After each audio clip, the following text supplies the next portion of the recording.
ये आकाशवाणी रायपुर है। छत्तीसगढ़ी समाचार बुलेटिन के संग अभिषेक के जय जोहार। अब सुनो आज के प्रमुख समाचार। सुकमा जिला में आज पुलिस के संग हुए मुठभेड़ में 2 माओवादी समेत 3 माओवादी मारे गए हैं। बिलासपुर के लाल बहादुर शास्त्री स्कूल मैदान में काली 48वां राउत नाचा महोत्सव के आयोजन करेगे और ओडिशा के सुंदरगढ़ में आयोजित एकलव्य आदर्श आवासीय विद्यालय के राष्ट्रीय खेल प्रतियोगिता में छत्तीसगढ़ देश भर में दूसरा स्थान लाए है। अब समाचार विस्तार ले। सुकमा जिला में आज पुलिस के संग हुए मुठभेड़ में 2 माओवादी समेत 3 माओवादी मारे गए हैं। इमन ऊपर कुल 15 लाख रुपया के इनाम घोषित रहे। घटना स्थल ले सुरक्षा बल 303 राइफल, BGL लाउंचर, गोला बारूद समेत आने हथियार और माओवादी सामान घलो बरामद करे है।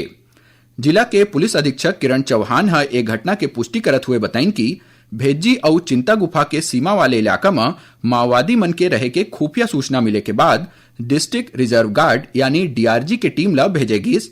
यही दौरान तुमालपाड़ के जंगल में पुलिस और माओवादी मन के बीच मुठभेड़ हो गए।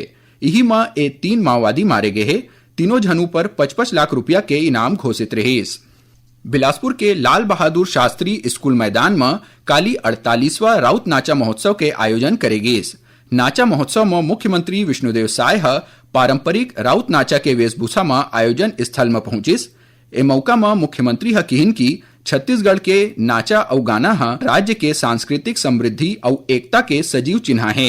ए मौका में केंद्रीय राज्य मंत्री तोखन साहू, स्कूल शिक्षा मंत्री गजेंद्र यादव, बिलासपुर विधायक अमर अग्रवाल और ए महोत्सव के संरक्षक डॉक्टर कालीचरण यादव घलो मौजूद रहीन। मुख्यमंत्री वंदे मातरम उद्यान के लोकार्पण करे के संगेज नाम पट्टिका के अनावरण घलो करेन।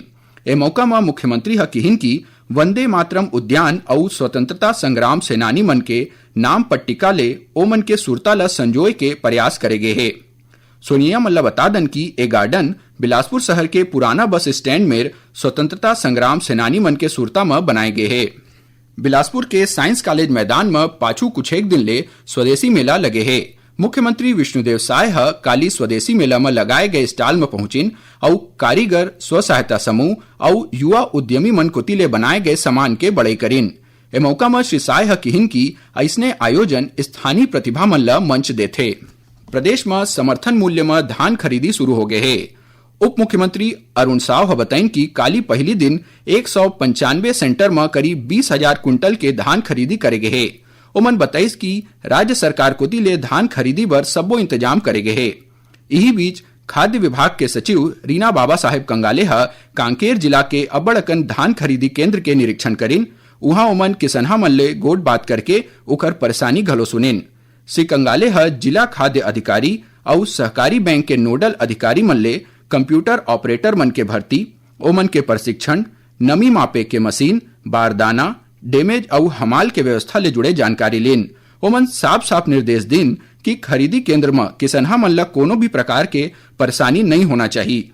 सुनिया मन ला बता देन की ए बछर में राज्य के 2739 केंद्र ले धान के खरीदी करे जाही। राष्ट्रपति द्रौपदी मुर्मू 20 नवंबर के अपन एक दिनी छत्तीसगढ़ प्रवास में अंबिकापुर आई। राष्ट्रपति के प्रवास के तैयारी बर वित्त मंत्री OP चौधरी समीक्षा बैठक लीन। बैठका में सरगुजा संभाग के सबो जिला के कलेक्टर, पुलिस अधीक्षक समेत आने अधिकारी मन वर्चुअल रूप ले जुड़े रहे। यही दौरान श्री चौधरी कार्यक्रम के जगह समेत हेलीपैड और अवई जवई के रद्दा में सुरक्षा के कड़ा इंतजाम करे के निर्देश दिन। छत्तीसगढ़ी समाचार बुलेटिन आप मन आकाशवाणी रायपुर ले सुनत हव। छत्तीसगढ़ के खबर ले है आपके वास्ता और खबर के विश्वसनीयता ले है हमार वास्ता। आकाशवाणी समाचार रायपुर के प्रादेशिक समाचार बुलेटिन के संगे संग हमार समसामयिक कार्यक्रम आप रेडियो के संग अपन मोबाइल में घलो सुन सकत हो। आकाशवाणी समाचार फेसबुक, ट्विटर और यूट्यूब में घलो हावय। हमार फेसबुक पेज हरे Chhattisgarh news on AIR, Twitter handle CGAIR news और हमार यूट्यूब चैनल हरे छत्तीसगढ़ AIR न्यूज। तो अब रेडियो के संगे संग आपके मोबाइल के माध्यम ले हम आप तक पहुंचत हन। छत्तीसगढ़ के हर खबर पर सुनत रहो आकाशवाणी समाचार।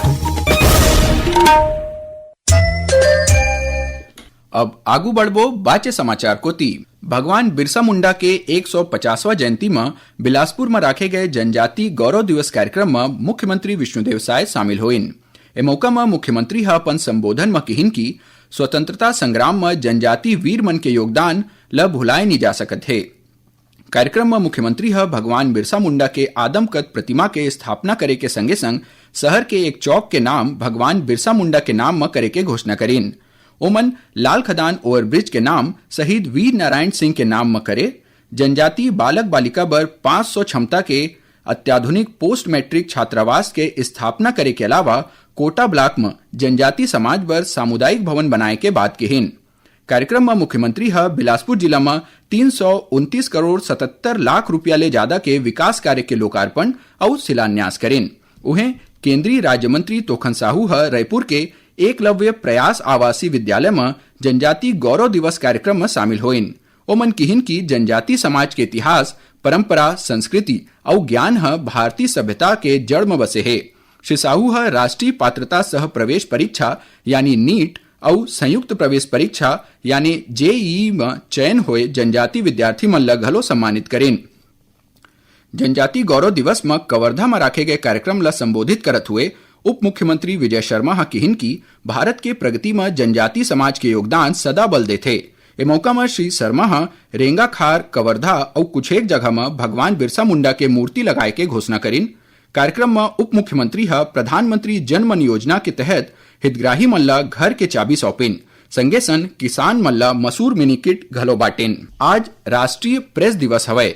ए दिवस हर बछर 16 नवंबर के स्वतंत्र और दायित्वपूर्ण प्रेस के भूमिका ला मान्यता देबर मनाए जाथे। ए बछर के विषय बढ़ती गलत सूचनाओं के प्रति प्रेस की विश्वसनीयता की रक्षा हवय। सूचना और प्रसारण मंत्री अश्वनी वैष्णव और सूचना और प्रसारण राज्य मंत्री डॉक्टर एल मुरुगन आज नई दिल्ली में राष्ट्रीय प्रेस दिवस कार्यक्रम में शामिल होइन। श्री वैष्णव हो संवाददाता मन ले कहिन की हमर लोकतंत्र में प्रेस के बड़का भूमिका है। इस बीच छत्तीसगढ़ के मुख्यमंत्री विष्णुदेव साय राष्ट्रीय प्रेस दिवस के मौका में मीडिया जगत ले जुड़े सबो लोगन ला बधाई और शुभकामना दिन है।